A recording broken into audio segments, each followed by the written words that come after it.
Ekituufu kiri nti show ya Pallaso yakonye kati ne bw'ogifumbisa loole ya kalitunsi essaawa eno tekyasobola kujja. Omanyi Ssaabasajja Kabaka ono alinga omuti gw'omuyembe okuli emboona bw'ogulinnya ng'omantaala oyinza okugwa ekiga emboona n'ekulema okunoga. Kaakati Pallaso yagenda ewa Ssaabasajja Kabaka ng'anonya emboona ya muyembe. Naye mu kukkirira ng'ava okunona emboona y'omuyembe yakomawo asagambiza essanyu lyamusukka obungi n'agwa ekigo n'emboona y'omuyembe n'emulema okulya. Bayimbi bangi we bagenda ewa Ssaabasajja Kabaka obulamu bwabwe tebusigala kye kimu. Osisinkana Pius Mayanja Pallaso omuyimbi yekka yasooka okugenda ewa Ssaabasajja Kabaka n'aggyayo Ekisirani mu kifo ky'omukisa. Ssaabasajja Kabaka singa omusisinkana obulamu bwe tebusigala kye kimu. Toyinza kusigala ku leve eyo kw'obadde. Either oyambuka waggulu oba bw'okozesa obubi chance eyo gy'akuwadde okkirira lumu wansi. Essaawa eno ekibonyaabonya Pallaso aliko Ekisirani eky'emisambwa gya Buganda. Nti nnamba emu wa Buganda abantu bonna gwe bayayaanira okusisinkana gwe akusisinkanye ng'olina show mu maaso awo. Naye ate olemeddwa okukozesa omukisa ogwo okupika show yo naye n'olaba ng'olina okukolayo kasitanti akalala okusobola okupika show yo.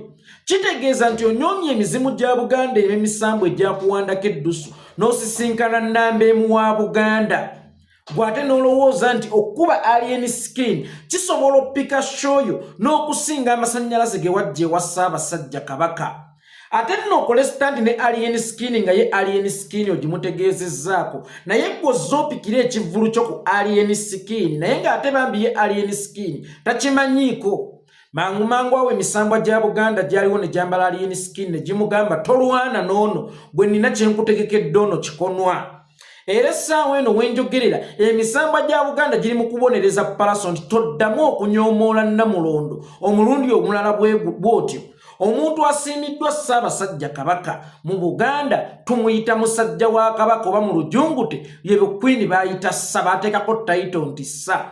Kakati Ssa wa Buganda omulamba ova okusisinkana Ssaabasajja Kabaka ayisizza erinnya lyo mu kamwa ng'abantu batuuka okugenda mu ntaana eyo wansi nga Ssaabasajja Kabaka takonye ku linnya lyabwe nga ne mukulu wa Jose Chameleone yatuuka okulaajana nti ayi Ssaabasajja Kabaka nze mu dduyiro tonninaamu gw'ofunye omukisa Ssaabasajja Kabaka mu dduyiro akulinamu ofunye omukisa Ssaabasajja Kabaka amanye erinnya lyo takomye bukomi kumanya linnya lyo naye takuswalidde n'erinnya lyo aliisizza mu bantu n'otakozesa mukisa ogwo kweyongera waggulu.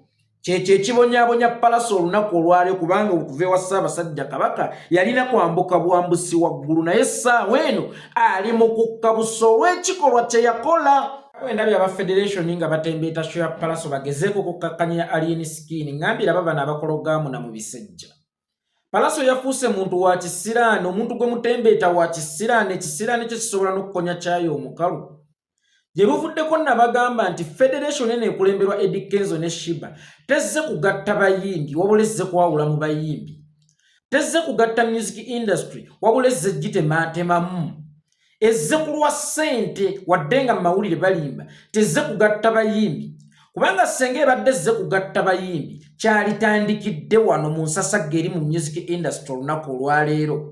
Mukama Katonda aswaza omuntu ekiswaza omugagga kusesemantula bulijjo abagamba nti bazze kugatta bayimbi laba Mukama bw'abateereddewo ekigezo ng'ekintu kyabwe kikyakula bukuzi senga babadde bazze kugatta bayimbi leero babadde balina okutulagako. Ne Eddie Kenzo no posting ya Pallaso nota posting ya alien skin. Mr. President oyinamu abaana n'ebyana. Madamu Vice President ya Excellence Queen kama baina mosho gwe basimbe vivi Queen kama Shiba Vice President. Nawe nojja n'okola ekintu kye kimu nga President kyakoze.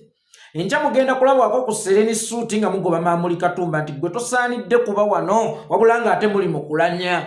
Tibannange twajja kugatta bayimbi na kugatta kisaawe kya kuyimba really. Omuzadde omwana anamusikira n'atamusikire bonna abaagala kyenkanyi.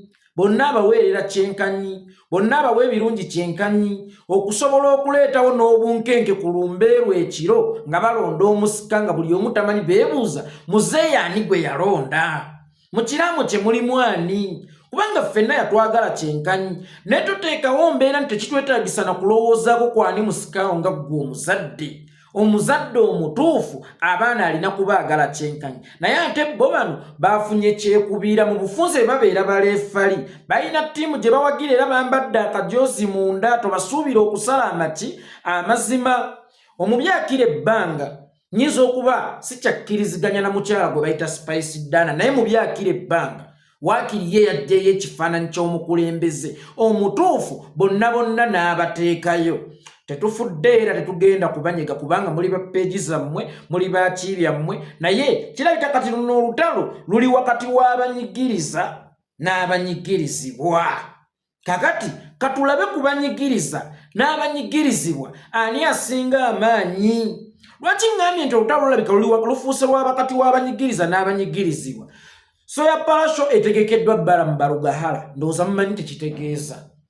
Dirisa Kenze ye yategekebwa MK project oyo Shiba ebibye mu bimanyi kati luno olutalo luli wakati w'abanyigiriza n'abanyigirizibwa banyigirizibwa bannange sisigaza kyakusalawo nange Yekolera itongwa okujjako okubasabira ewamu nti tweyiwe ku Freedom City olunaku olw'enkya tuwagire omwana oyo tweyiwe ku Freedom City kubanga abagagga baganye okumuwagira abamusookawo baganye okumuwagira kakati ani anaamuwagira bwe batabaffe baavu banne bankuseere banne ffe tulina okukola ki okumuwagira ate ebintu byayingiddemuuko n'obujja kubanga Eddie Kenzo akiraba tafunangako ku komandi nga alien skin gy'alina ate nga baamunyooma Shiba tafunangako ku maanyi nga alien skin g'alina takomandingangako kubbo tekuli yali ayiseeko mu kibuga n'akuŋŋaanya crowd nga alien skin gy'alina okuggyako Bobi Wine ye mu nsi eyakikoze yekka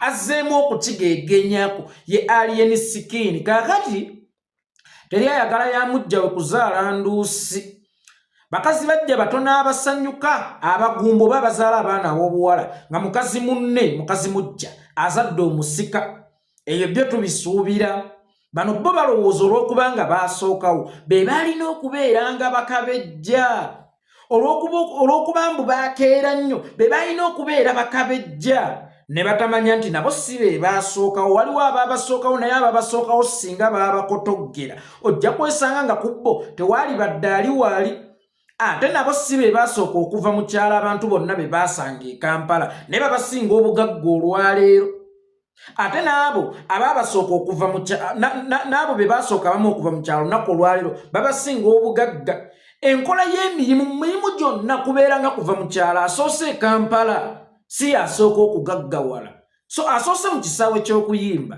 si alina okusooka okututumuka olunaku lwankya tweyiweyo mu bungi ku Freedom City.